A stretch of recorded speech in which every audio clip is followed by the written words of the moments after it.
आराध्य देव के श्री चरणों में सत सत नमन। मैं दीपिका गादिया आपका जैन हिंदी ऑडियो बुक्स में स्वागत करती हूँ। अगर आप इस चैनल पर नए हैं तो इसी वक्त सब्सक्राइब कीजिए और बेल आइकन को प्रेस कर दीजिए ताकि आपको चैनल के रेगुलर नोटिफिकेशंस मिलते रहे। जय जिनेंद्र बच्चों, आज क्या है?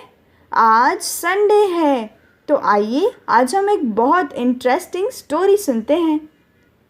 किसी नदी के किनारे एक बहुत बड़ा पेड़ था। उस पर एक बंदर रहता था। उस पेड़ पर बड़े मीठे फल लगते थे। बंदर उन्हें भरपेट खाता और मौज उड़ाता। यह अकेले ही मज़े में अपना दिन गुजार लेता था। एक दिन एक मगर उस नदी में से पेड़ के नीचे आया। बंदर के पूछने पर मगर ने बताया कि वह वहाँ खाने की तलाश में आया है। इस पर बंदर ने पेड़ से तोड़कर बहुत से मीठे फल मगर को खाने के लिए दिए। इस तरह बंदर और मगर में दोस्ती हो गई।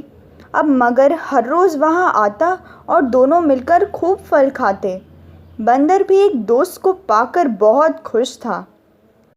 बच्चों, एक दिन बात बात में मगर ने बंदर को बताया कि उसकी एक पत्नी है जो नदी के उस पार उनके घर में रहती है। तब बंदर ने उस दिन बहुत से मीठे फल मगर को अपनी पत्नी के लिए ले जाने दिए। इस तरह बच्चों, वो मगर रोज़ फल खाता और अपनी पत्नी के लिए भी लेकर जाता। मगर की पत्नी को फल खाना तो अच्छा लगता, पर पति का देर से घर लौटना बिल्कुल पसंद नहीं था। एक दिन मगर की पत्नी ने मगर से कहा कि अगर वह बंदर रोज़ रोज़ इतने मीठे फल खाता है तो उसका कलेजा कितना मीठा होगा। मगर की पत्नी ने कहा, मैं उस बंदर का कलेजा खाऊंगी। बच्चों, मगर परेशान हो गया। उसने अपनी पत्नी को बहुत समझाया, पर वह नहीं मानी।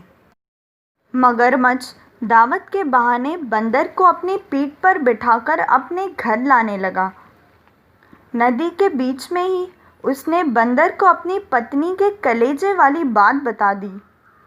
और पता है बच्चों, बंदर ने क्या जवाब दिया? बंदर ने कहा कि वह तो अपना कलेजा पेड़ पे ही छोड़कर आया है।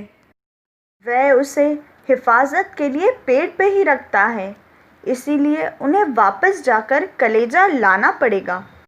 मगर बंदर को वापस पेड़ के पास ले गया। बच्चों, बंदर तो छलांग मारकर पेड़ पर चढ़ गया। उसने हंसकर कहा, जाओ मूर्ख राजा, घर जाओ और अपनी पत्नी से कहना कि तुम दुनिया के सबसे बड़े मूर्ख हो। भला कोई भी अपना कलेजा निकालकर अलग रख सकता है क्या? तो बच्चों, इस कहानी से हमें क्या सीखने मिलता है? बंदर की इस समझदारी से हमें यह पता चलता है कि मुसीबत के वक्त भी कभी धैर्य नहीं खोना चाहिए। मतलब कभी कोई ऐसी सिचुएशन आ जाए तो हमें हमारा पेशेंस रखना चाहिए, दिमाग से काम लेना चाहिए, सोचना चाहिए कि हम इससे कैसे बाहर निकलें। ओम अरहम।